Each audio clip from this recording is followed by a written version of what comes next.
Good morning. This is Kellerland on the go with all you need to know in news and weather as you start your day.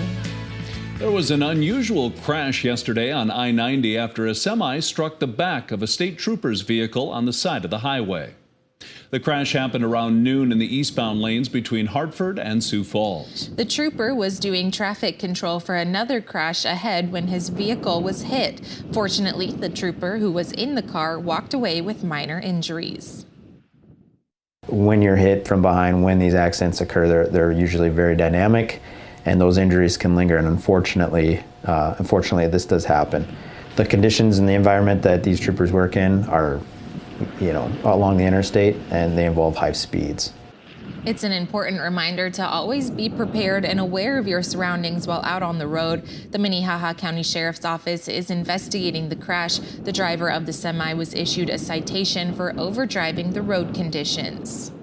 Investigators in Vermilion are looking into what sparked a fire at a church near USD. Officials say crews were called to the Apostolic Faith Church just after 3 o'clock Thursday morning. Firefighters arriving on scene found smoke coming from the attic vents. No one was inside the building at the time, and no first responders were hurt. Crews were on scene for around 2.5 hours. Yet another undercover investigation has landed a South Dakota man behind bars accused of attempting to entice a minor online. 23-year-old Jonah Severson had his first court appearance Thursday. He's accused of trying to line up a sexual encounter with a 15-year-old girl who was actually an undercover investigator. It's at least the 6th case involving undercover agents this month. Meanwhile, the South Dakota Supreme Court upheld most of the convictions against a Pennington County man. The justices found that the trial judge didn't err when he refused to acquit J. Joseph Pinu on several aggravated assault charges. However, justices say prosecutors failed to prove that he engaged in threatening or harassing contact in phone calls to his ex-wife several days after he had attacked her. Now let's get a check of our weather with meteorologist Brian Karstens. Good morning, Brian. Going to be a windy weekend. Yes, wind is certainly back. We had a lot of wind yesterday across Ketherland, and unfortunately more to go. It is affecting our feels-like temperatures. As we look at your forecast today, we've got highs likely into the teens. East River, Sioux Falls area has been holding in the upper teens, but winds recovering to 20 to 40, so it makes it feel a lot colder. 14 in Aberdeen, 29 in Pierre. Also, a little light snow in central Ketherland. Low 30s, Rapid City. We'll take a look at your weekend and details coming up. Thank you, Brian. 3 firefighters with the South Dakota National Guard in Rapid City participated in a deployment ceremony before they headed out to Romania. The 216th Firefighting Detachment crew will be deployed for 9 months. Thursday, they were joined by friends, families, and other National Guard members to get a proper send-off.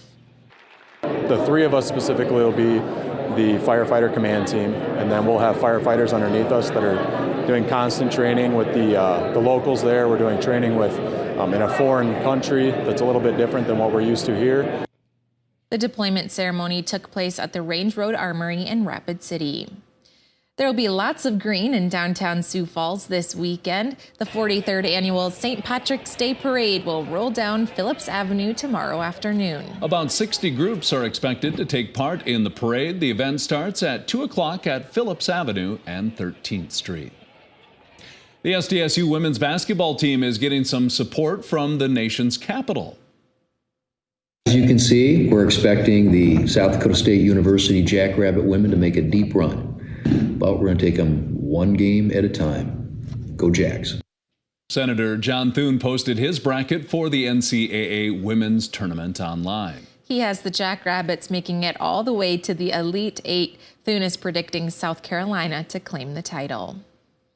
KELOLAND News has you covered as the Jackrabbits take on Southern California tonight. Sports reporter Ian Sachs is in Virginia covering the game, as well as talking with fans, players, and coaches. We'll have live coverage from Virginia starting today on midday in KELOLAND. Meanwhile, the Dakota State women's basketball team is headed to the semifinals NAIA championship tournament.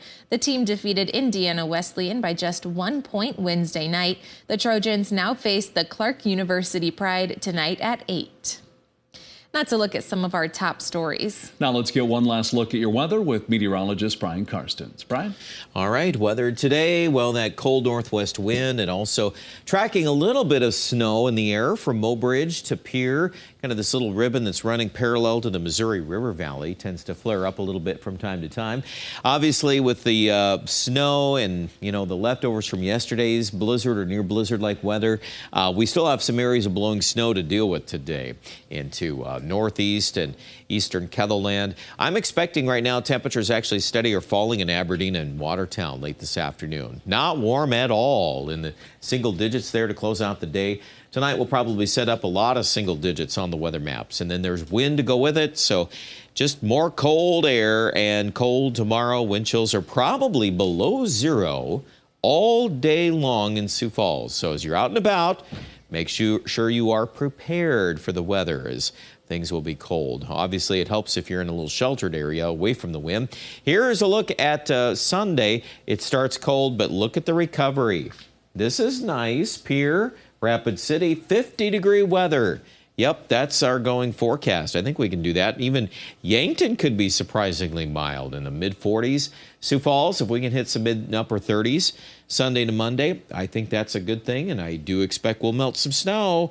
So just got to get through these next couple days with this wind and cold. There it is this afternoon, the weather map plastered in all of that orange and red. That's all that wind pouring in from the northwest.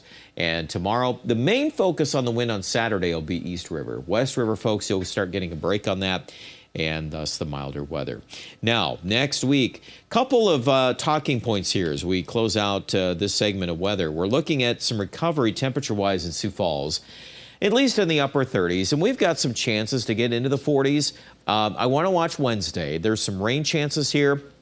That could include a lot of interesting things. There's actually a fair amount of instability coming up. Probably some thunder and lightning not far from us. If not in southeast Ketherland, it'll be close. But there's also a talking point that there could be a band of some snow on that system. So when we play out Aberdeen and Sioux Falls on a day 6 and a day 7 forecast, a lot yet to be written on that, but it does look more active, so continue to watch for updates there. We get a break in Aberdeen early in the week as far as moisture chances are concerned. Pier and Rapid City, a good bounce back on Sunday. After that, it gets a little bit at least cloudier, and these rain or snow chances do pop up mid-week. So again, there'll be more analysis on that subject. Check out details with our weather online at KEBLELAND.com.